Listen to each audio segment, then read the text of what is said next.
I just don't know, guys. I don't know if this is one of those things where Oda is messing with us, or if it's something we're just supposed to take at face value. I just don't know. Tell us, Oda! Tell us what you mean about this story! Okay, so in the last chapter of One Piece, chapter 1041, we actually had a lot of stuff to unpack. Mostly it was just, cutting around Onigashima to see the various characters and where they're at, and also how they will not be able to help Luffy in the fight against Kaido. That battle is going to be a straight up 1v1 against Kaido of the Beast and Straw Hat Luffy from this moment onward, okay? It was kind of set up to be that for the last few chapters, but there's no way anybody can help Luffy, right? Like, even Kid and Law say that they are completely tapped, completely drained. Even if Kaido were to come down from the ceiling, they wouldn't even have the strength to resist, and they would just die, okay? Zoro is knocked out. Frankie managed to save him. The entirety of Muffin Mountain is in flames at this point, so everybody's beginning to retreat inside of the dome because the ground around Onigashima is beginning to collapse. So, yeah, it's pretty much just going to be Luffy and Kaido. Also, the Cypher Pole Zero, they're down one of their men now. One of them is just permanently staying in the reception room, just taking phone calls from the Gorosei, so that's not a big deal. And then also the last member, the guy with the bowler hat, it looks like he's about to put in his 2-week notice, or about to quit, because he's like, you want me to capture Nico Robin and capture and eliminate Straw Hat Luffy while he's in the middle of fighting one of the Yonko?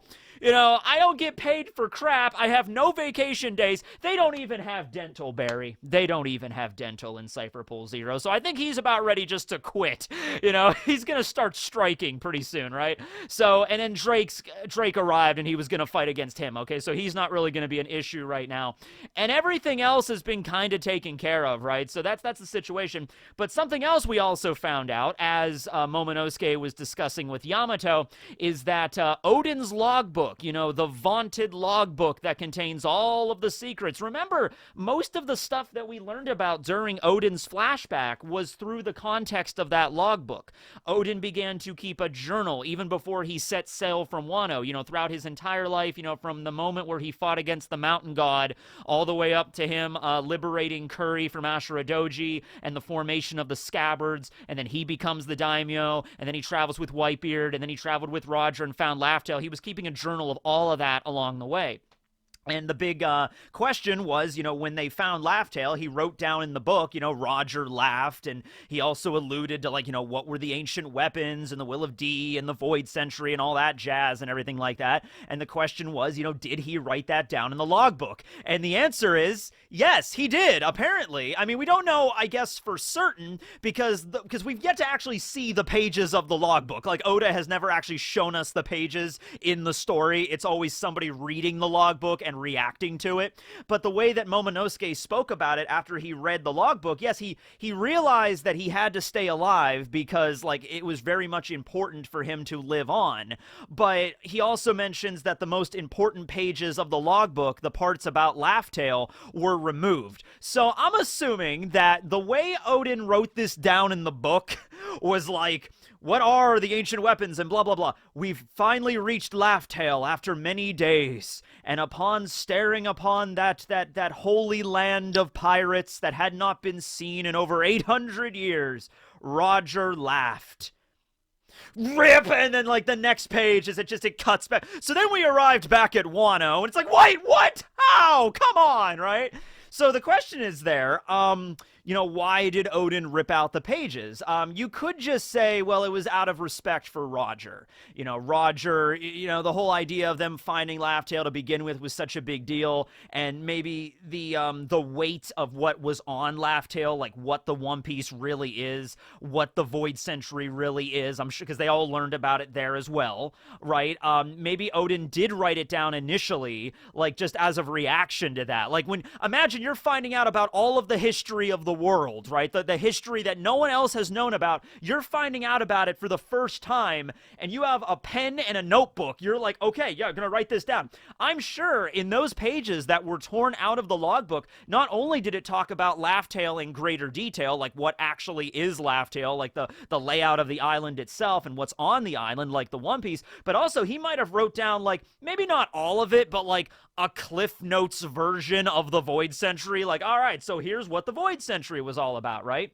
And it could be that, like, you know, they were all on, like, adrenaline and everything, like, we found it, woo! And then after they were sailing away, it could have been a moment where he looked at the logbook after Oden wrote everything down, and he kind of looked at it, and he was like, you know, maybe, you know, after the adrenaline begins to wear off, like, maybe it's not a good idea to write down all of the events of the Void Century, something that the government, because at this point Oden would know full well about how that the world government is very adamant about not letting that information get out. And so Oden might be like, after he wrote the last sentence down of everything they found at Laughdale, he's like, you know what, that's really cool, but the fact that this journal now exists, so it's not just on Laughdale anymore, it now exists in this book. Kind of the idea of, like, you know, I am creating the knowledge that can be taken off of Laughdale and be given to somebody else. If anybody else finds this book, it might cause problems later down the line for whatever reason, and he decided to rip the pages out. I also want to, you know, focus your attention to a particular chapter, chapter 972, which is in volume 96 of One Piece, and it's an interesting chapter. Oden gets shot, but after that, there is a moment. The last scene of that chapter is a moment with Toki, and a lot of people were focusing on this moment because it shows a scene of Toki ripping up a bunch of pages, and so it's like, oh, those were the pages of the journal, that's what happened. And this is the moment where I'm not sure Oda is messing with us, like he was doing a thing where, like, oh, you thought it was this, but it was actually the journal the whole time, or if we're just supposed to take it at face value. So when I initially read this chapter, and I did the review on it, as I'm sure a lot of people did, the way that you take it is this. Before Oden died, before he went to go fight Kaido and he was defeated and thrown in prison and then eventually boiled alive in the oil, he wrote a letter to his wife, Toki, gave it to her, and we even see him in the chapter, in the flashback, him handing a letter to his wife. And the idea is the contents of the letter are, if I were to die, here's what you do next. Okay, like kind of like Oden's last will, so to speak. And so you see after Oden does die, Toki take out the same pieces of paper, and then we have words over them, kind of implying that, like, oh, this is what she's reading in the letter. And basically, this is the letter. I'll just read the letter from what Oden says. Okay. Toki, I have reached my limit. If I fail to defeat him, there will be no others who can stop Kaido for a long time. Over 20 years ahead of us, there will likely be a massive war, terrible enough to split the seas themselves. In other words, in another 20 years, the primary figures of this great war will muscle their way into the new world. They are the ones who can strike down Kaido. A long winter will settle over Wano. I want you to use your power, Toki. If I should die... That's where it stops, where Oda literally draws the page crumbling apart as Toki takes those pages of the letter and rips them up and tosses them over the side of the balcony of Oden Castle. And then she begins to weep. And then she's like, you know, look forward to the 20 years. You know, we will not be your weakness, Oden. You know, just because I am your wife and your children, you know, we will be the ones who will carry on your legacy. We are not weak. All right? So the idea is that supposed to be the letter that Oden gave Toki? Because it looks like the same letter that Oden gave Toki. Or is it the pages of the logbook that she took out? Because the logbook eventually ended up outside of Oden Castle in a river somewhere where it was eventually found by Yamato. So somebody in the castle, while it was ablaze, took the book, knew its importance, threw it out of the window, and it landed in the river. Okay, and I guess Oden used some pretty good, I guess ink back then was pretty good because it didn't get destroyed or whatever, but Yamato eventually found it. So obviously Oden did not have it on himself when he went to go fight Kaido, when he was thrown in prison and then boiled alive. He didn't have the journal on him at some point, right? He kept it in his room at Oden Castle, okay? So I would assume it would make sense that Toki is the one that grabbed the journal and, like, flung it out of the window, or maybe she grabbed it and then gave it to, like, Bonza Buro, who was the, like, the butler dude, the retainer for the Kozuki clan. He's like, take this and you must find a place. You have to get it to safety, get it out of the castle, even at the cost of your own life. And he's like, yes, Lady Toki, I will do that. I will give up my life for a piece of paper. Absolutely. And so he did so, right? So whoever did it, you know, kudos for them. And then eventually Yamato found it and kept it safe. Now, it's possible that Toki could have ripped out those pages because in that sense, it makes perfect logical sense, because it's like, okay, the castle is burning down, Oden is dead, and Kaido and Orochi have taken over the entire country. I need to make sure this logbook survives, but if it were to be, I don't know who it's going to be found by. Getting it out of the castle is one thing, but I'm going to be dead, and everybody else is either going to be dead or in the future, and they're not going to be able to find it. So Toki didn't really have a lot of time to plan this. Maybe if she had a little bit more of time on her hands, ironic considering she has the power of the time fruit, but if she had like a few days longer to plan this, I don't know, maybe she could have, taken the logbook and sealed it in like a safe or some kind of vault, and then like buried it under the ground in like a hidden location somewhere in Wano, and then she could have told the scabbards about its location before she flung them into the future. Like, in the future, you have to dig it up at this location. Go all, like, light Yagami Death Note with it. Although, it's probably a good thing that she didn't go that route with it, because Kanjuro was a traitor. So she would have told this information to the group that got sent to the future. Like, I hid Oden's logbook at this location. It'll give you valuable information. So when you arrive in the future, hopefully it'll still be there. Go and dig it up, right? So it's a good thing she didn't do that at the end of the day. So she didn't really have a lot of time to work with. So she just got it out of the castle, but she's like, what if Kaido finds it? What if his men find it? What if Orochi's men find it? We're screwed. There's information in there about Laugh Tale, about the Void Century and crap. So maybe Toki at the last minute, she like grabbed the journal and she ripped all that stuff out so they couldn't find it. And she even knew that would be a detriment to the future. Like, okay, this is going to cause problems. Even if this journal does make it into the correct hands, like Momonosuke, which it eventually did through Yamato, now Momonosuke is not going to know the full story, but she just could not take that risk. She could not take the risk that one of Orochi's men were to learn about that. It was just too much. It was too risky, so she just threw it away, right? Something else that could have happened in a similar vein, Oden, before he went to go fight Kaido in the Udon region with his scabbards, might have done the same exact thing. He might have realized, like, okay, if I end up dying after this battle, I don't know what's going to happen with my journal, but I can't allow Kaido or Orochi to get their hands on it, so I have to rip it out, okay? So it could have been Oden, it could have been Toki, either way it makes sense, but the pages were removed, and they were also probably destroyed along the way. I don't think it's like they were ripped out and removed and put in another location. Although, let's not take that off the table, actually. Here's an idea. What if Toki did go all light Yagami with it? What if Toki ripped out those pages? Because there was some time to work with between when Oden went to go fight Kaido from when he was boiled alive. That was like a few days. Okay, where Oden was in prison and everything, because Oden even gave Toki his swords through the prison wall, because apparently they let Oden keep his swords while in prison, and then he's just like, here you go, Toki, give these to our kids, and like the guards didn't give a shit or whatever. I don't know, whatever. So Toki did have some time to work with, so maybe she took those pages about Laugh Tale and then hid them somewhere, buried them, but never told anybody. She couldn't even risk telling Kinemon or any of the scabbards about it, which is good because Kanjuro was a traitor. The only person that knows where they're located is her, okay? What if, going along with that theory, that she did get mortally wounded during the burning down of Oden Castle? She got burned and then she was shot by one of Kaido's men, and then she got away, though, and she used the last power that she had, the last bit of her energy, to send herself into the future beyond when she sent the scabbards. And so, like, a few months later. And so, what if Toki does arrive at the end of this arc? At the end of Wano, it's a moment where Kaido and Orochi are defeated, everybo's celebrating, and then poof! Toki appears. And she's like, I don't have much time. Like, she's still, like Chopper and Law maybe look at her and she's like, oh, she's gonna die soon. Like, she's lost too much blood, internal bleeding, there's nothing we can do, right?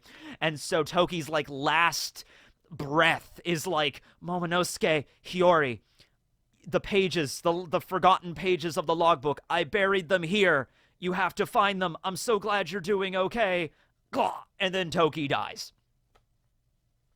That's been a popular theory for a while now, that she used her powers to teleport, and then she's still going to die, but she's going to at least see that Wano's been liberated and at least get to see her children one more time before she goes.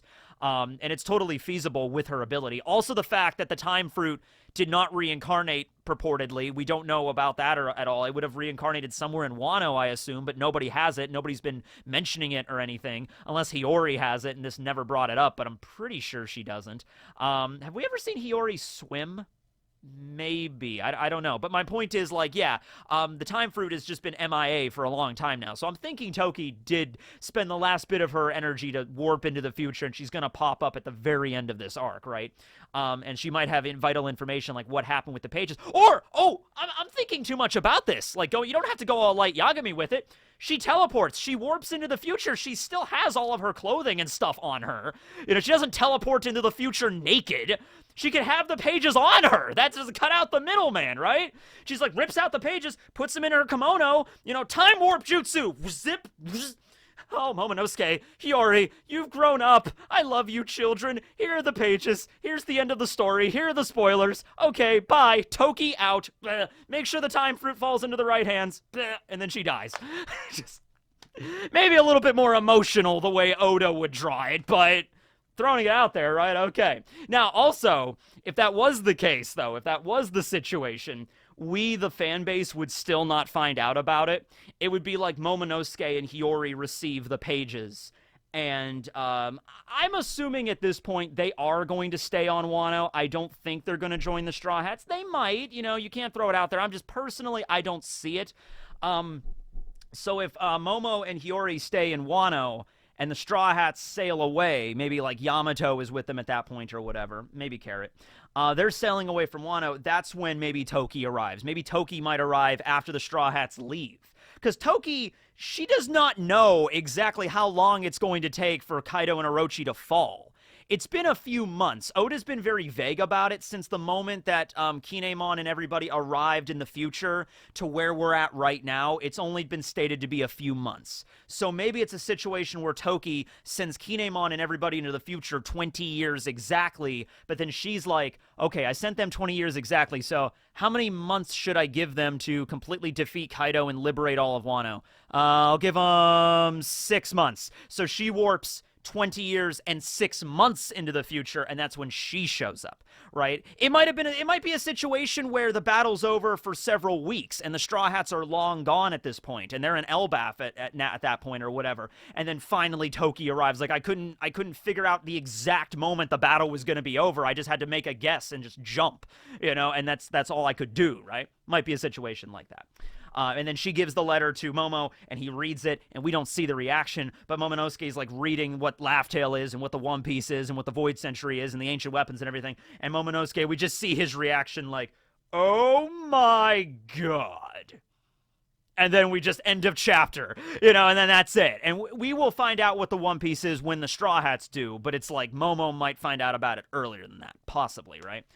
Before we end this video, though, I just wanted to talk about something else, and that is what would Oden do if he was in the future right now? Because Momonosuke brings that up to Yamato. Like, you know, my father, what would he do in this situation? He wanted to open up the doors of Wano when he got back from Laugh Tale, but that was 20 years ago, and that was before he knew the full situation of what was going on with Orochi and Kaido. So if he was still alive today, what would he do? Because he was no prophet. You know, my father was not a sexy shark mermaid with huge boobs and a plunging V-neck that could see the future with a crystal ball or something, right?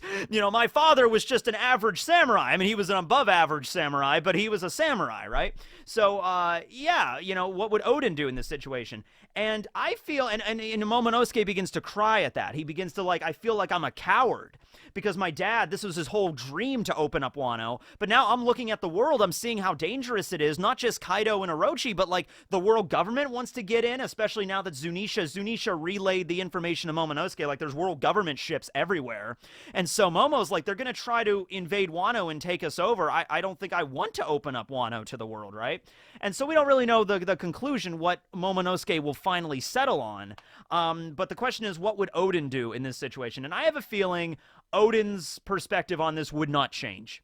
I feel like the thing that they saw at Laugh Tale, what the One Piece was, and they found out why, you know, like Joy Boy is going to reincarnate in 20 years is such a big deal. You know, it's sort of like you can't stop the passage of time. So regardless of what would have happened if Oden was still alive today, and I think he would be in his 60s if he was still alive today. I think I calculated this once. He'd be like 63 or 64 years old if he was still alive. And if he was, though, he would still have to open up Wano, regardless of Orochi and Kaido, regardless of the world government's influence. He would still do it because that's the only way. It might be a situation where, like, yeah, it might be bad for Wano at the moment, like to be invaded by the government or whatever, but it's like things get worse before they can finally change, before the Tenryubito can finally be dethroned, before the world government can finally change. This has to happen. Kind of situation with that might be the way Oden perceived it. Now, because Momo doesn't know what happened on Laugh Tale, he doesn't know what Oden, his father, saw, he's a little bit more dubious. He's just like, what could have been on that island that swayed my father in such a way? And he might find out at some point, right? You know, later, if the whole Toki time travel thing carries out, but we just don't know. But anyway, yeah, that's the video. I just wanted to talk a little bit there about, like, the nature of the ripped out pages, because it is kind of a big deal that the events of Laugh Tale were written down there, and then what would Oden do in the present storyline. So with that being said, let's now move on to Frog Facts. Oh, yeah. Tekking. Frog Facts. Frog Facts. Frog Facts. Frog Facts. So today we're going to be looking at frogs croaking. Not frogs croaking as in frogs actually, like, dying, you know, although I guess every frog would eventually croak their last croak and then would eventually croak. Sad. Anyway, croaking is a mating call, as I'm sure a lot of people could assume. You know, like a lot of animals, they have some way, some sound that they can generate to attract a partner, and it's the same thing with frogs. Although frog croaking and, you know, ribbiting and stuff like that, it's something very different for every frog species. The act of, like, that ribbit sound effect, like the onomatopoeia that is often heard in, like, cartoons and stuff, like ribbit, ribbit, that is actually from the Pacific tree frog, which I actually do have a sound of, so here you go. There you go. That's the origin of the ribbit. Typically, when a frog is croaking and attracting a mate, the females will often go for something that's a little bit more low in frequency, more like of a baritone, because I guess that means that, like, oh, you have a very strong baritone. You would be great. The optimal offspring will be brought from you. You know, it's like, croak. It's just like, oh, my. Sometimes frogs will just do it individually. Sometimes they'll get together in, like, an area where a lot of frogs are breeding in the swamp or whatever, and they'll all sing together. Sometimes it's so loud it can be heard over a mile away, and the idea that these things are so small, that's a pretty big deal, you know? They can jump super far. There's that one frog that can jump 50 times its own body length, and their sounds they could generate could be easily over a mile. The vocal sacs, love that. The vocal sacs that are on the sides of their mouths sort of work as like an echo. Not every frog has them, though. Sometimes they don't have the vocal sacs that, like, enlarge, but their mouths themselves, like a lot of burrowing frogs, like this little guy, oh my god, he's adorable, has, like, the vocal, not vocal sacs, but his mouth is, like, kind of, like, shaped in the way that just amplifies the sound, kind of like an echo chamber. He has, like, his own echo chamber inside of his mouth. Interesting. They also use it for defense. So a lot of times when a frog croaks, it will actually keep its mouth shut. So it's like its entire body inflates like a balloon, and then the vocal sacs enlarge, and it's like, croak, croak. But if it opens its mouth while it does that, it has a much more high-pitched kind of sound that can actually deter and annoy, like, predators trying to attack it. Okay, so it can often do that in signs of, like, distress to, like, you know, stun the enemy so it can escape, or, you know, catch it off guard so it can escape, something like that. And in some cases, frogs actually even utilize man-made structures like drainage pipes and, like, sewer pipes and stuff like that. So if a frog is, like, jumping around and he's just like, I'm looking for a good place to do my mating call, right? And he ends up in, like, this next to this giant drain pipe. The frog knows that, like, hey, when I'm doing my call here, it is way louder. I don't know what the hell this, you know, not styrofoam. Yeah, they make sewer pipes out of styrofoam. This is why I'm not a plumber, ladies and gentlemen. This big piece of PVC pipe or whatever, and just like, hey, croak, croak, croak. Oh, this is cool. And so, it's like Axe body spray for frogs. It's at that point. Like he croaks next to the drain pipe and all the female frogs show up and just like, oh, wow, this works. Okay. So they're smart. They can do stuff like that, right? Well, anyway, that's frog croaking and ribbiting. Pretty cool. That's the whole thing about frogs. Probably one of the most common things you think of when you think of frogs. Thanks for watching the video, everybody. This will be Tekking and Barry and Hiyori signing out. Later, everyone.